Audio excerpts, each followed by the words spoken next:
Welcome to the channel. Here, we provide clear, actionable insights into the complex world of tax and accounting to help your business thrive. You know, when you start to think seriously about retirement, it really all boils down to two huge questions, right? How much money do I actually need, and how do I make sure it lasts as long as I do? Today, we're going to dig into a really powerful guideline that tries to answer both, the 4% rule.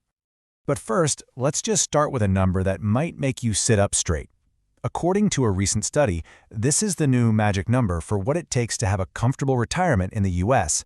I mean, that is a huge figure, and it's no wonder it's causing a lot of stress.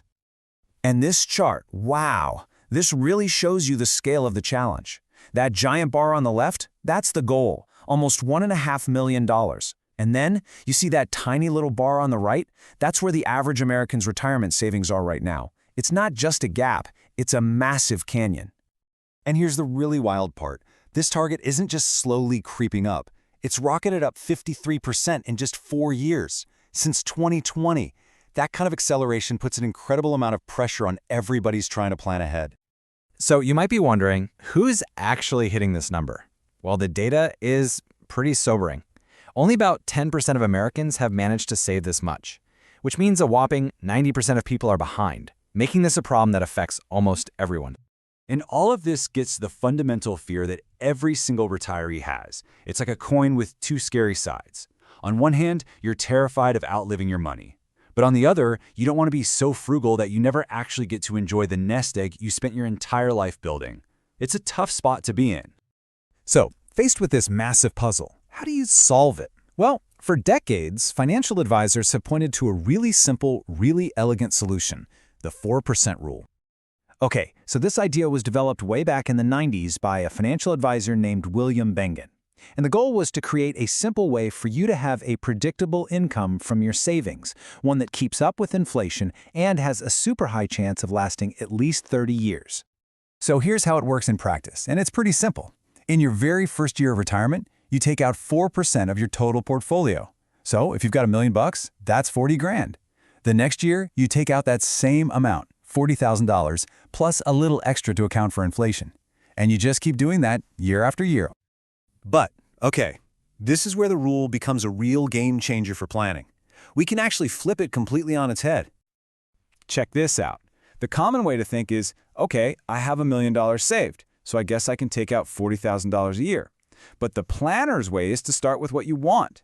You say, I want to live on $80,000 a year. Then you just multiply that by 25. Boom, your savings goal is $2 million. See how that completely changes the conversation? It goes from, what can my savings get me, to, what do I need to do to get the life I want?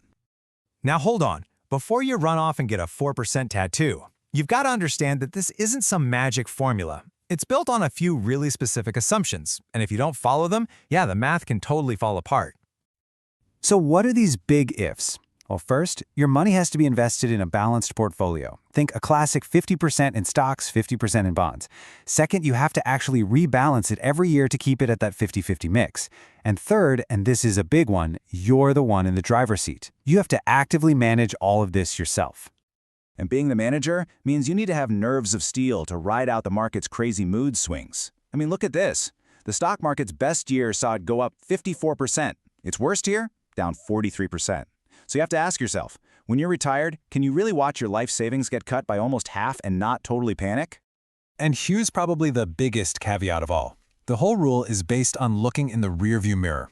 It's built on historical data, assuming the next 30 years in the market will look kind of like the last 100. And well, that's a pretty big bet to make with your entire future, isn't it? So, if the thought of managing a portfolio through all those ups and downs sounds, well, incredibly stressful, there is another way. It's an approach that puts security and peace of mind front and center. It's called an annuity. And the concept is pretty simple, actually. You give a lump sum of your retirement savings to an insurance company, and in return, they guarantee you a paycheck every single month for the rest of your life, no matter what the stock market does. Okay, so let's put these two side by side. With the 4% rule, to get that $80,000 income, you had to save up $2 million and be willing to manage it yourself. With an annuity, to get that same guaranteed 80 grand a year for life, you might be able to do it for less than $2 million up front, and you don't have to manage anything. The check just shows up. And this gets us right to the heart of the matter when it comes to retirement planning. It's not just a math problem. It's really a conflict between what's mathematically optimal on a spreadsheet and what's psychologically comforting in your gut. You know, a perfect way to understand this is to think about a classic debate that lots of people have. Should you pay off your mortgage early, or should you take that extra money and invest it instead? The mathematician in your brain screams, "Don't pay it off. My mortgage is only 6%, but I can probably earn 10% in the market. It's basically free money." But then the human part of you whispers, "Just pay it off." The feeling, the absolute peace of mind of knowing that this house is mine no matter what happens, that's worth more than any potential stock market gain. And that right there is the whole point. There isn't a universally correct answer here. The best financial plan for you isn't always the one that looks best in a spreadsheet. It's the one that lets you sleep soundly at night. So, as you think about your own future, this is the ultimate question you have to ask yourself. What are you going to prioritize? Is it the possibility of higher returns, with all the risk and volatility that comes with it?